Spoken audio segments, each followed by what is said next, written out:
GK channel देख रहे हैं आप और मैं हूं आपके साथ तनदीप कौर। इसी के साथ हम बात करेंगे मॉनसून को लेकर और मौसम को लेकर। और कल जिस तरह से मौसम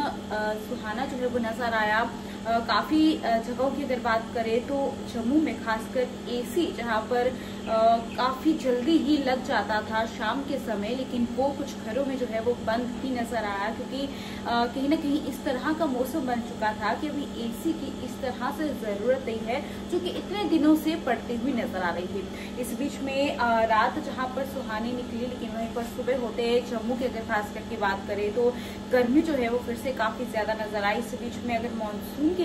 को देखा जाए तो 12 दिन पहले जिस तरह से जो है मानसून जो है वो दक्षिण पश्चिम मानसून की अगर बात करें तो बीते दिन यानी 24 मई को केरल में उसने जिस तरह से दस्तक दी थी और इसकी जो सामान्य तिथि रहती थी वो अक्सर 1 जून होती थी, लेकिन इस बार जो है वो पहले ही वहां पर नजर आई, कम से कम 8 दिन पहले। वहीं पर केरल के बाद दक्षिण पश्चिम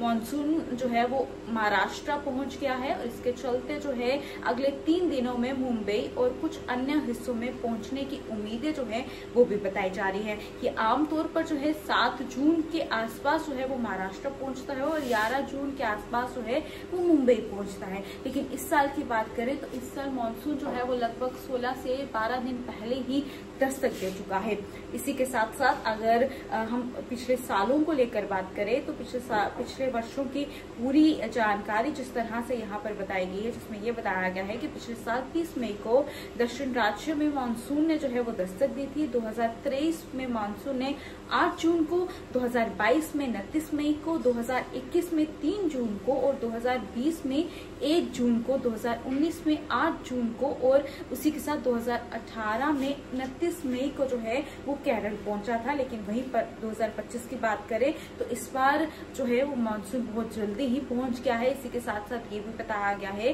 कि अधिक वर्षा का अनुमान जो है वो इस बार लगाया गया है। जो प्रिडिक्शन की गई है वो मानसून के हिसाब से यही बताया गया है कि इस पर काफी ज्यादा बारिश जो है वो होने वाली है, जिसपे सावधानी बरतनी बहुत ज्यादा जरूरी है। वहीं पर आमतौर पर मानसून जो है 1 जून तक केरल में दस्तक देता था, इसके बाद 8 जुलाई तक वो पूरे देश को कवर कर लेता था, लेकिन वहीं पर 17 सितंबर के आसपास जो है उत्तर पश्चिम भारत से पीछे हटना शुरू करता था और 15 अक्टूबर तक पूरी तरह से वापस चला जाता था। लेकिन इस बार जिस तरह से जो देखा गया है कि 12 से 8 दिन या 16 दिन पहले ही मानसून पहुंच चुका है, इस बीच में काफी ज्यादा बारिश होने की संभावनाएं जो है वो भी लगाई जा रही है। लेकिन अब सवाल यहाँ पर ये खड़ा होता है कि अगर इतनी जल्दी मानसून जो है वो पहुंचा है तो उसके बाद अब मानसून जो है वो कितनी जल्दी जो है वो वापस लौटेगा। एक बार जो पूरा ओवरऑल चार्ट है जो कि केरल में जब मानसून पहुंचता था तो उसकी शुरुआत कब होती थी, 2009 से हम बात करेंगे तो 2009 से दोनों को जो है वो 23 मई को ही वहां पर मानसून जो है वो पहुंच चुका था। 2010 में जो है 29 मई को, 2011 में 5 जून, 2012 में 1 जून, 2013 में 6 जून, 2014 में 6 जून, 2015 में 5 जून, 2016 में 8 जून, 17 में 30 मई को, 2018 में 29 मई को,